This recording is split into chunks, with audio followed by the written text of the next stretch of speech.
Hello friends, मैं coffee P रही हूँ। देखो कितनी स्ट्रॉन्ग कॉफ़ी बनाई है मैंने। तो मेरे को आपसे ये बात करनी थी कि पहले तो ये देखो, ये मेरे ट्राउज़र मैंने पहने हुए हैं। ये मैं लेके आई थी ना वहाँ से, बड़ी वार्म है, मज़ा आ रहा है पहन के। और ये इसके साथ ये टॉप है, ये तो ज़ारा का है शायद, हाँ ज़ारा का है।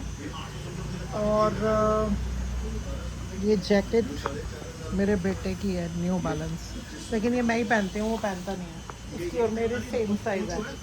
तो आज ना मैंने मलिक व्लॉग्स देखा, मलिक वालों का व्लॉग देखा, तो उसमें वो merry Christmas merry Christmas merry Christmas कर रहे हैं। तो मुझे बड़ा अजीब लगा। क्रिसमस होता है, क्रिसमस नहीं होता। ये कई चीज़ें गलत बोलते हैं, इंग्लिश बोलनी नहीं आती लोगों को, बोलते हैं, लेकिन अब क्या कर सकते हैं, कुछ कह नहीं सकते ना किसी को। मतलब बड़ा अजीब लगता है। मैंने कई चैनल्स में देखा है ऐसे बोलते हुए लोगों को गलत इंग्लिश। तो ये इंडिया का नाम खराब होता है ना अगर कोई बाहर का देखे। मैरी क्रिसमस, अरे तुम क्रिसमस बोल के क्रिसमस मनाओ ना, उनका त्योहार को क्यों बदनाम कर रहे हो। ये सोचते होंगे कि मैं उनसे जेलसी करती हूँ, लेकिन मुझे ना कोई भी गलत चीज़ देख के ना अच्छा नहीं लगता, तो मैं बोल देती हूँ, बस यही है। मुझे इंटरेस्ट भी नहीं है वो इसकी जो वाइफ है दूसरी, तो वो इतनी ओवर स्मार्ट बनती है, उसको तो देखने को मन भी नहीं करता। मतलब ज़्यादा शो ऑफ करते हैं। अगर ये बच्चों को ये कुछ सिखा रहे हैं तो अच्छा, उनकी लाइफ अच्छी हो रही है। ये ड्रामा कर रहे हैं ना जो यूट्यूब के लिए, उससे उनकी लाइफ अच्छी हो रही है। तो उसके चक्कर में ये मीठा भी बोलते हैं, अपनी वाइफ को सरप्राइज़ दे रहा हूँ, ये सब ड्रामा हमको यूट्यूब के लिए करना पड़ता है। अगर ये नॉर्मल होते ना तो ये कभी ना करता ऐसे। एनीवेज, हमें क्या लेना देना है। मुझे तो जो और चीज़ दिखती है ना, मैं उसके बारे में बोल देती हूँ बस। तो एक चीज़ और इन्होंने बोली थी, एक ना ये इंटरव्यू दे रहा था, मैंने बाई चांस सामने आ जाता है एक्चुअली। पहले हम देखते थे तो सामने आ जाती हैं वीडियो इनकी अपने आप नहीं, तो मैं तो इनका जो गाना है मैंने तो देखा भी नहीं है। आई एम नॉट इंटरेस्टेड कोई, क्योंकि ये जाट भाषा में एक तो गाने बनाते हैं, वो मुझे जाट भाषा ही नहीं पसंद, पहली बात तो। दूसरा, अगर किसी और लैंग्वेज में बनाया है तो शक्ल तो वही रहेगी। क्या कर, तुम्हें डांस आता नहीं, कुछ नहीं आता, क्या करनी है तुम्हारी वीडियो बनती। तो एक इन्होंने ना अपने शो में बोला कि अम, अम, हाँ, किसी ने इनसे पूछा कि आप जो है अगर यूट्यूब चैनल बंद हो गया तो क्या करोगे। कह रहे मैं क्या करूँगा, मैं रेस्टोरेंट में पता नहीं घी को एवोकाडो बना के बेच दूंगा।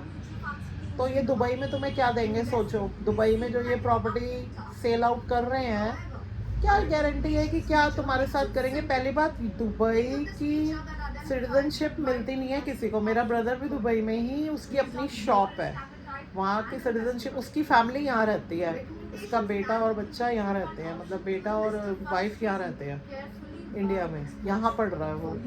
और दूसरा, वहाँ के रूल्स थोड़े स्ट्रिक्ट हैं ड्यूरिंग द रमज़ान। वहाँ पर आप वो मतलब वो नहीं, पानी नहीं पी सकते अगर उनका रोज़ा हो, तो खाना नहीं खा सकते ओपन में उनके सामने। कुछ रूल्स हैं उनके, और भी काफ़ी रूल्स हैं। तो कुछ अच्छे हैं, कुछ तुम्हारे लिए ठीक नहीं है। दूसरा, ये जो ये बेबी करके जा रही है इसकी वाइफ दुबई में, हो सकता है ये वहाँ पर बॉर्न करना चाहते हैं बेबी। ये इनकी ट्रिक है कि 6th मंथ में भेजो और 7th 8th मंथ में उसको, क्योंकि 8th मंथ में तो बायर जाने नहीं देते किसी को फ्लाइट में, तो इसलिए ये पहले जाएगी और फिर उसके बाद ये वहीं पे बेबी पैदा करेगी और ये सिटीजनशिप लेने की कोशिश करेंगे, क्योंकि इनको धमकियां मिल रही हैं। इसमें कोई बुराई नहीं है, मैं तो जस्ट एक बात कर रही हूँ कि जो मुझे लग रहा है वो मैंने आपको बताया। बाकी उनकी लाइफ है, वो जो मर्जी करें, हम कौन होते हैं बोलने वाले। लेकिन वो ये शो में आते हैं, वीडियोस बनाते हैं, इसीलिए कुछ बातें हमें ऐसे लग जाती हैं तो बोल देते हैं। तो मुझे किसी से कोई पर्सनल बिल्कुल भी, मैं जेलसी करती ही नहीं हूँ अपनी लाइफ में ना। मैं किसी के पैसे के देख को चिढ़ती ही नहीं हूँ, पता नहीं क्यों मुझे किसी का पैसा ऐसा लगता है कि ये मेरा है ही नहीं, मेरी मेहनत की कमाई ही मेरी है, तो मैं क्यों जेलसी करूँगी। ये जो जितनी कार्स घूम रही है ना, मेरे लिए ये सब डब्बे हैं। क्यों? क्योंकि ये पॉल्यूशन कर रहे हैं, हमारे एनवायरनमेंट को ख़राब कर रहे हैं। मेरी सोच कुछ डिफरेंट है। मैं कभी भी, जब तक किसी के पास पार्किंग ना हो अपनी पर्सनल, उसको गाड़ी रखनी नहीं चाहिए, पहली बात। तो दूसरा, जब आप देख रहे हो कि इतना पॉल्यूशन हो रहा है, तो आप भी गाड़ी अवॉइड करो ना। आप देश के लिए क्या कर रहे हो? गाड़ियाँ अवॉइड करो, घूम लो थोड़े दिन पैदल, थोड़े दिन आप भी वो इलेक्ट्रिक कार लेके घूमो, ठीक है ना। पेट्रोल वाली, डीजल वाली गाड़ियाँ बंद कर दो चलानी। कर सकते हो आप, चाहो तो अपना आराम थोड़ा हटाओ ना बाकियों के लिए, नहीं तो आप सेल्फिश हो, फिर तो कोई फ़ायदा ही नहीं है। अब मेरी कज़न्स हैं, वो मेरे सब कज़न इंजीनियर और डॉक्टर हैं, और सब अमेरिका में है मोस्टली। जो यहाँ हैं वो भी 4-4 5-5 लाख महीने के कमाते हैं। वो भी बिना गाड़ियों के अब ई रिक्शा से घूमते हैं, उनमें कोई वो नहीं है, एटीट्यूड नहीं है। मैं भी ई रिक्शा से घूमती हूँ, मेरे पास गाड़ी है ही नहीं ना, मुझे पसंद है यहाँ पर दिल्ली में गाड़ी रखना है, चलाओगे कैसे आप। और दूसरा, पूरे इंडिया में पॉल्यूशन ज़्यादा है। ये नहीं है कि चंडीगढ़ में नहीं है या कहीं पे नहीं है, पूरे इंडिया में पॉल्यूशन ज़्यादा है। AQI लेवल 50 से नीचे होना चाहिए, जो कि पूरे इंडिया में नहीं है। 250-300 हर जगह है, वो भी हेल्थ के लिए हजार्डस है, और आने वाले टाइम में वहाँ भी बढ़ जाएगा पॉल्यूशन, जहाँ नहीं है वहाँ भी 400-500 होने की उम्मीद है, क्योंकि ये धुआं तो ट्रैवल करता है ना, जब दिल्ली से धुआं कहीं तो जाएगा, तो आसपास के एरियाज में तो जा ही रहा है।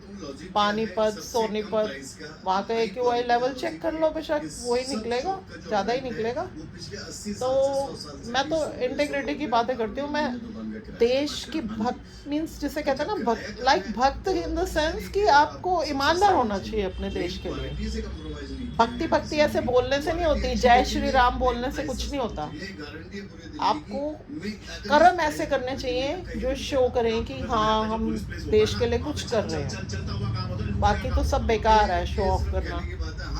ये शरद शर्मा का शो देख रही थी मैं साथ में, अच्छा शो बनाता है ये शरद शर्मा, तो काफ़ी नॉलेजेबल, बड़ा मेहनती आदमी है। पॉल्यूशन को कवर करता है, कि सड़कें जहाँ गंदी हों वो कवर करता है, काफ़ी समस्याएं कवर करता है, बहुत अच्छा शो बनाता है। और भी हैं लोग जो थोड़ा नॉलेज की बातें बताते हैं, तो जिनको मैं देखती हूँ उनकी बात बता सकती हूँ। तो बाकी ये अब इसीलिए हमने थोड़ा कम कर दिया है, क्योंकि ये लोग ना कोई नॉलेजेबल बात तो करते नहीं, शो ऑफ। बाकी मुझे किसी से कोई पर्सनल जेलसी नहीं है, किसी गलत फहमी में मत रहना। मैं तो बहुतों के बारे में बोलती हूँ। मैंने वो एक पहाड़ी है, उसको भी बोला था कि उसने मुसलमानों के बारे में कुछ बोला था, पीर के नहीं जाना चाहिए, तो मैंने उनको भी बोला था। मुझे किसी हिंदू मुस्लिम के झगड़े नहीं है मेरी लाइफ में, मैं तो सबको इक्वल मानती हूँ। ऐसे हमने कभी नहीं सोचा कि ये गंदा है वो अच्छा है, ऐसे मैं कभी नहीं सोचती। कोई कितना ही भड़का ले, हम नहीं आते किसी के बातों में। मेरे अपने पर्सनल उसूल है, उसी पे चलती हूँ मैं, और मेरी बातें हमेशा सही निकलती हैं। तो कुछ मैंने ऐसे गेस किया है, हो सकता है सही भी निकला है, तो देखते हैं।